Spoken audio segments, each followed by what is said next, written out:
and strong and healthy. Perhaps Father was overstating matters in order to ensure my return to the Willows for a visit. There is always that possibility. And your grandmother? What ails her? I thought she might give consideration to making the journey as well. Jasmine began pacing, quickly covering the length of the parlor and returning several times. The doctor fears she may have pneumonia. Grandmother says it's merely an attack of ague and will soon pass.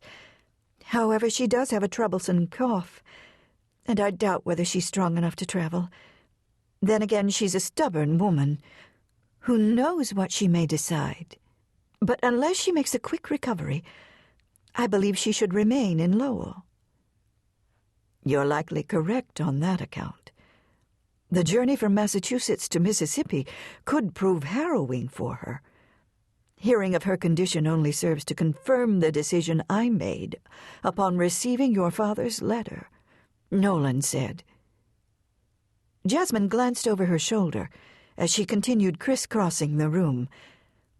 And what decision would that be? I plan to accompany you and Spencer to the Willows. Her pacing came to an abrupt halt at the far end of the room. Turning toward him, Jasmine flushed at the overwhelming sense of warmth she felt for Nolan. His obvious concern touched her. I can't ask you to do such a thing, Nolan. The commitment of time required to make the journey is unreasonable to ask of anyone, other than a family member, of course. His gaze fell. Am I not family? His question was barely audible. Oh, what have I said? Of course you're family. My comment was directed toward Father's request that Spencer and I make the journey. Taking several quick steps, she came to a halt in front of him before meeting his questioning gaze. Surely you realize that Spencer and I couldn't have survived since Bradley's death without you. Spencer has come to look upon you as his very favorite visitor. In fact, he often demonstrates his displeasure over the fact that you live in Concord rather than Lowell. He would, of course, prefer more frequent visits. Nolan gave a slight nod, but his lips remained fixed in a taut, thin line. She feared he was weighing her response much too critically, so she hastened to explain further. I find the fact that you would be away from Massachusetts for such a long period of time to be a matter of grave concern. I can't expect you to make yourself available every time difficulty arises in my life. His gaze softened. Of course you can. That is exactly what I want. You and Spencer are my only remaining family. How could I ever consider any request from you a burden?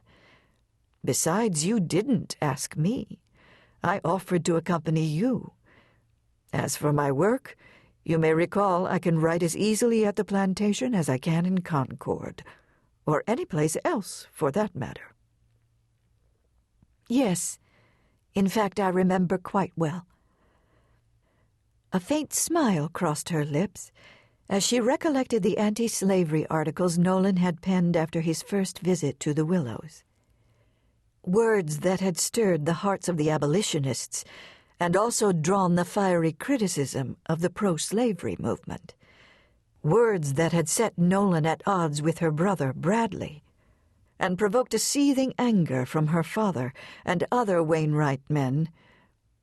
And it had been Nolan's words that had convinced those same men their anger was misplaced. With carefully chosen words, he had cajoled them into admitting they supported free speech and, in turn, his right to argue against their stance on the slavery issue. Finally, they had decided to call a truce, with a distinct understanding, however, that such an agreement merely served as permission for all of them to disagree in a civil and silent manner over their personal feelings on the topic of slavery. I imagine you do, he said, returning her smile.